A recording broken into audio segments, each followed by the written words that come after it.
Okay, so there's no real introduction to take you straight into it. So here's a clip from the film Kick-Ass.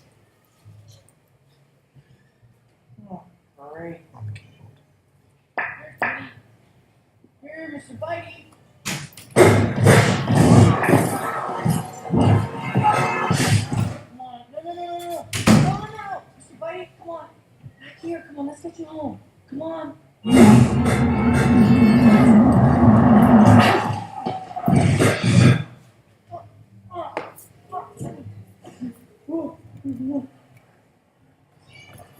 Fuck you, Mr. Bitey! Oh, God, I'm so sorry, man. You fucking green.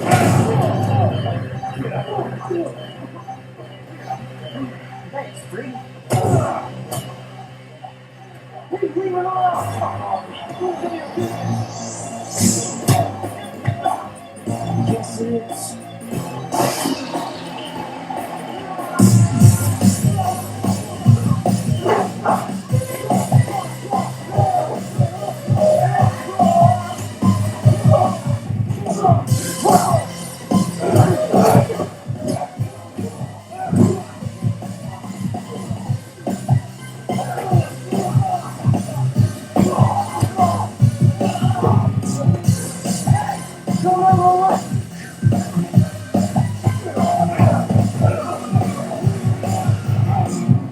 There's a dude just like a superhero that's ready to put you guys.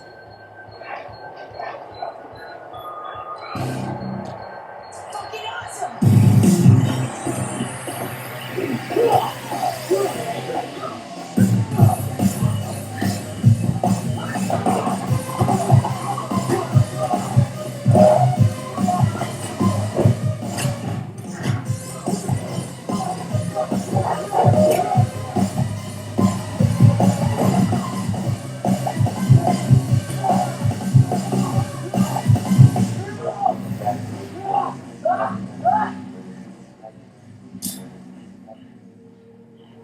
Give it up, man. Just walk away. No, never. What the fuck is wrong with you, man? You'd rather die for some piece of shit that you don't even fucking know? The three assholes laying in one guy while everyone else watches? You wanna know what's wrong with me? Yeah, I'd rather die. So bring it on! You're fucking crazy, kid. What?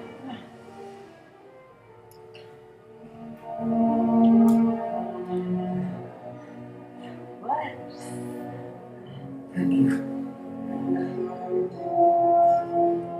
That's fucking wrong. Why are you? I'm a kick-ass. Go. Jeez, you gotta check this shit out. Okay, so that's really next bit doesn't really matter. It's only a couple of seconds. So on to the first bit. There's the title for you, just in case you didn't already know. Okay, so first thing is cinematography. I've done this sort of bullet points, so I'm just going to do explain. Opening 40 seconds, got a very long dance. It's very sort of calm before the storm type thing. Just also it sets the scene. And then of course you've got the contrast between the long shots of Kick-Ass going to rescue this cat, and then this really sort of fast, very sudden cutaway of this chase, which is happening, which again sort of is quite surprising for you. And then obviously it goes into the actual fight, which is then very intense, much like the chase bit. The actual fight itself, it's again very. You've got a lot of handheld camera, very fast cuts, which sort of, if you're watching the whole thing just from one point of view for the whole time, despite it being a sort of high adrenaline fight, it would get quite boring. So all the fast shots and cuts have been put in intentionally to make the whole thing seem even faster and exciting than it already is. A lot of it is done in first person, but they haven't actually sort of attached a GoPro or anything to the actor. They literally just held the camera there and shaking it about and got the actors to punch and kick towards it. I think that's been done intentionally to, well, it's been done intentionally. It's been done in order to make it seem like you are actually Kick-Ass, you're actually part of the fight, you're experiencing what he's going through, so obviously it makes it more intense. Straight on sound. Okay, I'm going to come back. Not focusing on the music, just the sound effects. Mainly the punches. All the punches and the body hits, people falling on the ground, they're all much louder than they would be in real life, and that's been done in order to make it seem just more painful, and you actually sort of, sometimes, pirates get hit and you go, ooh, because it sounds much more painful. And I've got a video here, let's skip ahead a bit, with this guy demonstrating why fight sounds.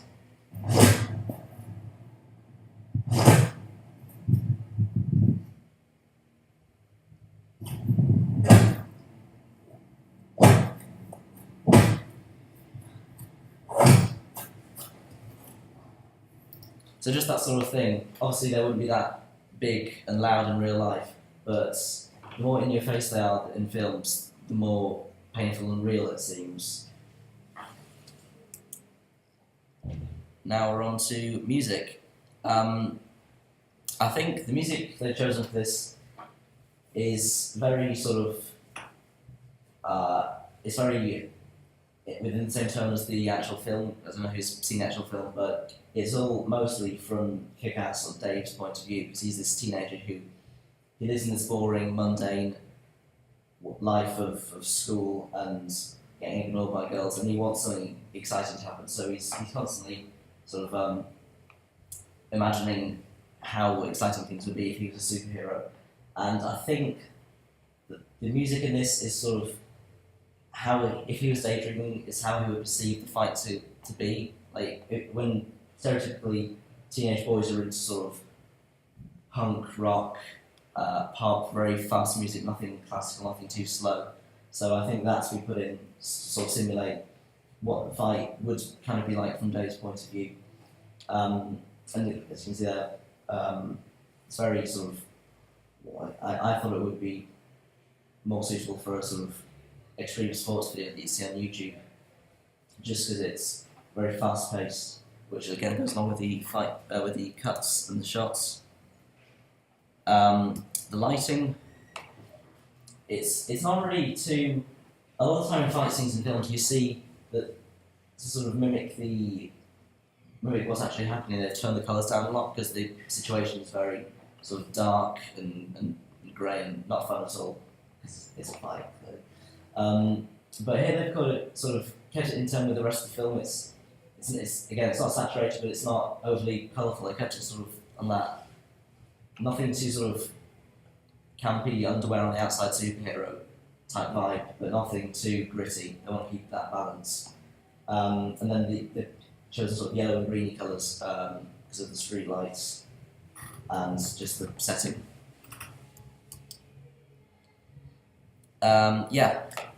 Lots of bit post-production. Again, fast cuts for the fighting. And I think that's also been done to mimic Dave's point of view and how he would see the fight, because it's how, I think the whole scene is sort of, it's not quite how it would go in his head, but it's more or less how he imagines this exciting superhero life to be and how he perceives the whole thing. It's a really big contrast to other shots in the film when he's just being his normal self. Those shots are all very sort of, they're either tracking or panning or just still static shots, and they're all very long. Whereas when he's a superhero, most of the shots are quite fast or they're very sort of animated by the camera's moving. I think that's about it. Sorry, it's very short. Any questions? Could you argue that with the lighting, with it being yellow and green, it could be to just Simulate further reflect Kick-Ass himself because he wears yellow and green? Yeah. So they, could it be possible they chose that lighting quite intentionally for that scene, simply because that's the colours that he is at that point, and it's just to show even more the contrast between when he's Dave and when he's Kick-Ass? Yeah, absolutely. I think so. So, to what extent then do you think that Edgar Wright directed this? Is that right? No, that's Scott Pilgrim vs. the World. Yeah. So who directed this? This is directed by I can't remember now actually. I can't remember either. To what extent then do you think they're kind of puncturing this idea of the perfect superhero, or I mean, yeah, how are they doing that? Do you think? What do you mean how they're showing what? Yeah, because I agree with your argument that this is about Dave's kind of I'm a superhero. This is what superheroes do. This is the music that plays in my head when I'm being a superhero. Totally agree with that. To what extent do you think the filmmakers kind of puncture it and show him to almost be unrealistic or naive in his approach? I mean, the whole film is kind of, it starts off with him, like I said, wanting to be a superhero and showing how boring his normal life is. But then by the end of the film, they've sort of, even though you've got all these sort of exciting, cool superhero moments that he would have imagined, a lot of it has been quite, it's not how he expected.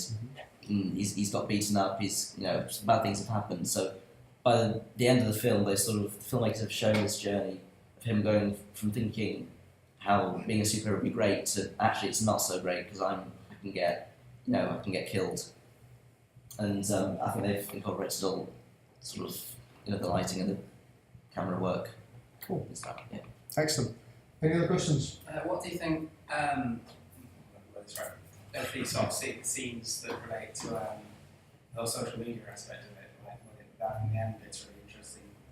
It zooms out on YouTube, and there's a brief shot in it where it's got the camera icons, and you can see that it's filming the film. So why didn't they do that? Or what do you think works with it?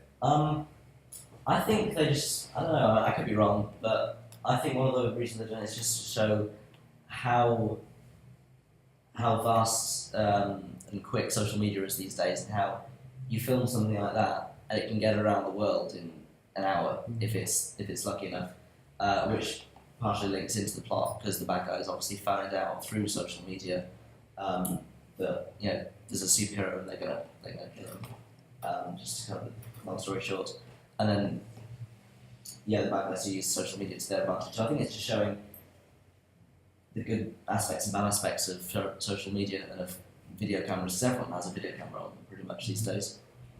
So, and you could go into the big debate whether it's good or bad to have a phone or a camera. But, Good. I think for me, I can't remember if they cut the music, but I loved the bit when they cut out the CCTV footage.